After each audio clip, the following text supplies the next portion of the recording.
بسم الله والصلاة والسلام على رسول الله.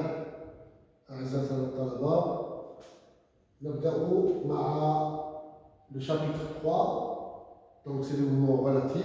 On va choisir un repère fixe et l'autre repère qui est mobile par rapport à ce repère est dit repère mobile. C'est un repère relatif. Alors que le repère que je considère fixe est un repère immobile.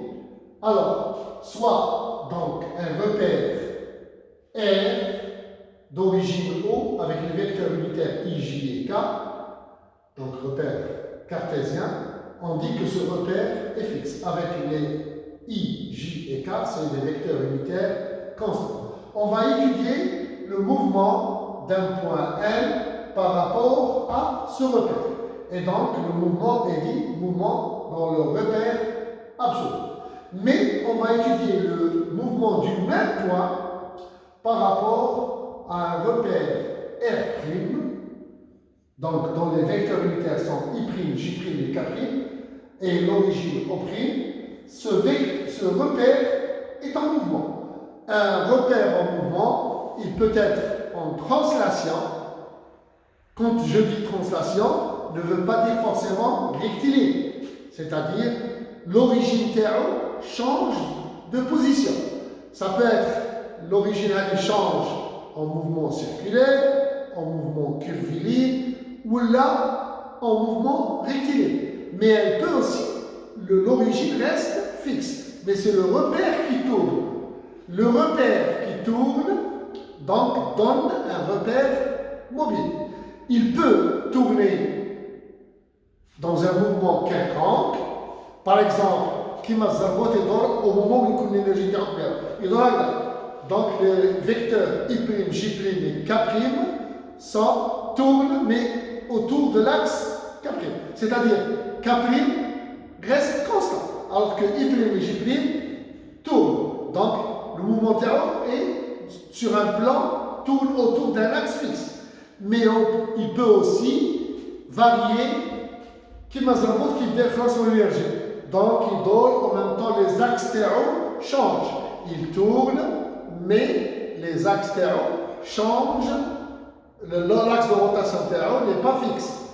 Donc le plus compliqué c'est d'avoir tout ça, c'est-à-dire mouvement de translation du repère qui n'est pas forcément rectiligne et les repères qui tournent dans un axe variable. C'est une relation mathématique. Généralement, on peut avoir deux vecteurs variables tournants et un troisième qui est fixe. Ça simplifie. Ça nous donne quelque chose qui ressemble aux coordonnées polaires. I' et J', ils chebouent UR ou Uθ. Alors que K', je le K, coordonnées cylindriques. C'est le cas qu'on va traiter souvent. Il y a aussi le cas donc la rotation. Il y a le mouvement de translation. On peut avoir un repère qui ne tourne pas, c'est-à-dire il garde les I', J' et K' comme étant toujours constants. Mais le mouvement terreau, ça peut être curviligne ou la rectiligne ou là, mais circulaire, etc.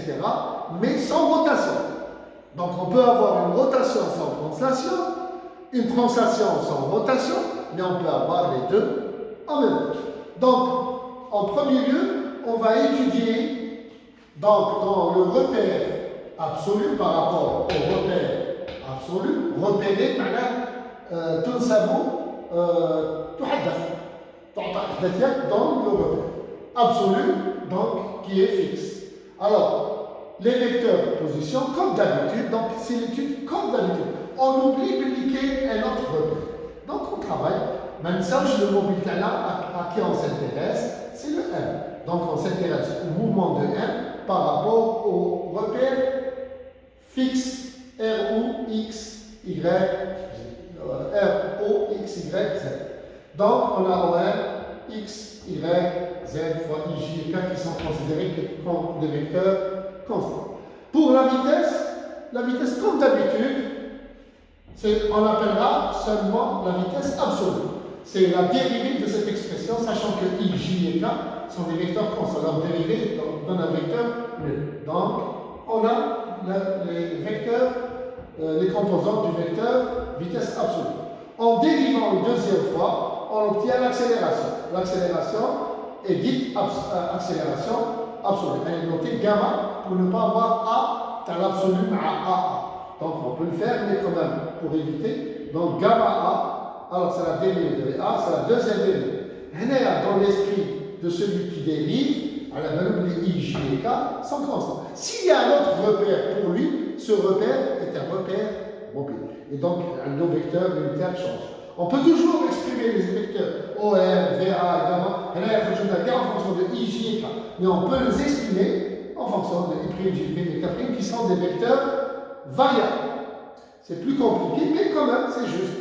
Donc, on peut une fois trouver, si on nous donne I, on peut trouver l'expression qu'a I en fonction de I', J' et K', J en fonction de I', J' et K', et K en fonction de I', J' et K', on peut exprimer l'expression finale en fonction de I', J' et K'. Maintenant, on va étudier le mouvement de M toujours, mais cette fois-ci dans le repère mobile R', O', X', Y', ou Z', ou là, O', I', J', K'. Dans l'esprit de celui qui va faire les calculs, etc., pour lui, il n'existe que le repère R' avec I', J', et K'. Pour lui, c'est des vecteurs unitaires constants. Là, l'observateur extérieur, à la base, R est un repère fixe et R' est un repère mobile. Mais pour celui qui calcule, il n'existe que R', O', X', Y', Z' qui est constant. Tout autre repère est un repère variable. C'est comme si Bekri, Nas, la Terre est fixe et tout tourne autour de la Terre. Et ils ont élaboré des théories, etc. Ils ont fait des constructions, des calculs pour le soleil, les étoiles, etc. Et leur calcul était juste. Donc, pour leur esprit, le repère fixe, c'est le repère terrestre. Alors, maintenant, on va donc positionner, bien sûr, le changement par l'arbre qui fait le O, ou chauffe le M. L'arbre qui fait le O', ou chauffe le M.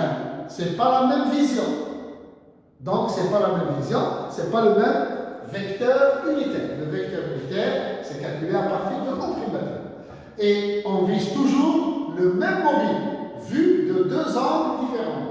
C'est le deuxième angle. Donc, c'est X' fois I', Y' fois J' et Z' fois K'. Le vecteur vitesse relative, noté VR, c'est la dérivée de O'. Bien sûr, à la finale, les I', J' et K' sont des vecteurs unitaires constants.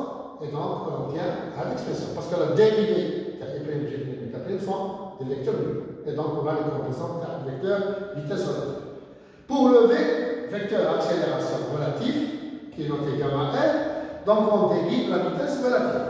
Mais toujours, I', J' et K' sont des vecteurs pour nous, c'est des vecteurs constants. Et donc, on peut aussi, bien sûr, une fois trouvé, on peut exprimer I, OM, O'M, VR, gamma R, en fonction de I, J et K, qui sont considérés pour celui qui fait les calculs comme des vecteurs unitaires variables.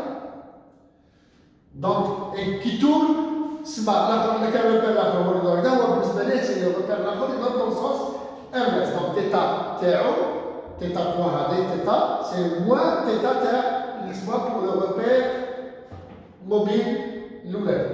Donc tourne dans le sens contraire de celui de I', J' et K', dans le repère absolu. La relation entre les vecteurs, c'est maintenant les relations entre les vecteurs. La première relation, c'est la relation entre les vecteurs position. C'est la relation de charge. هنايا عنده repère هاوي O, Y, Z, X. هذا عنده repère Y', X', Z'. Et O. Si le mobile est هنا نشوفوا هذا نشوفوا هذا. Donc on le voit. Donc هذا نجيبوا le relation OM, relation charge. OM, c'est quoi? C'est O. O' plus O' M. Mais il y a un problème, c'est que O' ou O' M sont exprimés, doivent être exprimés dans les mêmes unités, vecteurs unitaires, c'est-à-dire IJ égale la K', I', J', K'. Et là, d'habitude, ils sont exprimés en fonction de I', J' et K'. Donc, ils doivent être aussi le O', comme si on étudiait le O', comme si on étudiait le point O' comme mobile. Donc, par rapport à R, il doit être exprimé en fonction de I, J et K. Mais quand même, on peut exprimer I, J et K en fonction de I', J' et K'. Et donc l'ensemble I', J', K', ou là le contraire, I, J et K. Alors, donc, pour les vitesses, on dérive. Mais on dérive, la dérivée de OM de T, c'est la vitesse absolue. Alors que la dérivée de Tahado, c'est la dérivée du premier plus la dérivée du deuxième. Et donc ça, c'est la vitesse de translation de l'origine du repère R'. L'origine de le point ne peut pas avoir, un point ne peut pas avoir à lui seul une rotation. Donc il ne peut faire qu'une translation. C'est un mouvement circulaire, ou un mouvement curviligne, ou un mouvement rectiligne, ou un mouvement quelconque. Donc, il ne peut avoir qu'un mouvement de translation. Attention, le translation ne veut pas dire mouvement rectiligne. Alors, mais O', la dérivée on va l'étudier tout à l'heure. Donc, on a DOM, c'est VA. DO', c'est la vitesse de translation de l'origine du repère.